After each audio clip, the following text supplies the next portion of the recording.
हम लोग खड़े हुए हैं लखनऊ के एफलॉक ईदगाह है, जहां पर आपको दिखाते हैं कि ईद की नमाज पढ़ने के लिए दूसरी सफ में लोग अंदर नमाजी पहुंच चुके हैं और 2-4 मिनट बाद समय रह गया है बस। उसके बाद नमाज अदा करेंगे। दिखाते हैं तस्वीरें आपको कि अंदर जो नमाजी हैं ईद की, देखिए वो जमात खड़ी हो गई है और बड़ी तादाद में यहाँ पर लोग नमाज पढ़ने जाते हैं। दूसरी सफ में लोग नमाज पढ़ने के लिए आ चुके हैं। जो लोग जिस जगह बच गई है, जो लोग नहीं पहुंच पा रहे हैं, उनके लिए कहा जा रहा है कि दूसरी मस्जिद जो बगल में है वहां पर जाए। तो तमाम नमाजी लखनऊ में आ चुके हैं ईद नमाज पढ़ने को लेकर और खुशियों का माहौल है। ऐसे में लोग एक दूसरे से ईद मिल रहे हैं और ईद की बधाई दे रहे हैं।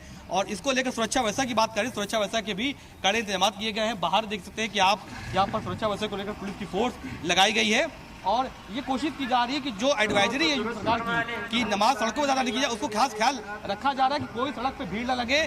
सड़क पे पुलिस की फोर्स लगातार फ्लैग मार्च कर रही है। जो पुलिस सुरक्षा व्यवस्था के लोग हैं, पीछे दिखाते हैं आपको कि लोग कांस्टेबल जो है फ्लैग मार्च कर रहे हैं। तमाम फोर्स यहाँ पर लगाई गई है। तो ईद की नमाज जो ईदगाह है वहाँ पर अदा की जाएगी 10 बजे और यहाँ पर दूसरी जमात ईद की नमाज अदा की जा रही है। ऐसे में तमाम तरह की सुरक्षा व्यवस्था के साथ साथ अब लोग ईद की नमाज पढ़ने के बाद अपने घर जाएंगे और खुशियों का माहौल है, लोग गले मिलेंगे और इसके बाद सिवैयाँ खाएंगे। तो अच्छा दिन है क्योंकि 30 रमजान के बाद ईद का मौका पड़ा है। ऐसे में लोग जो इंतजार कर रहे थे बेसब्री का ईद का, आज वो दिन है और पूरे मुल्क में लोग अमन और चैन की दुआ एक दूसरे की कर रहे हैं, मुल्क की दुआ कर रहे हैं जी।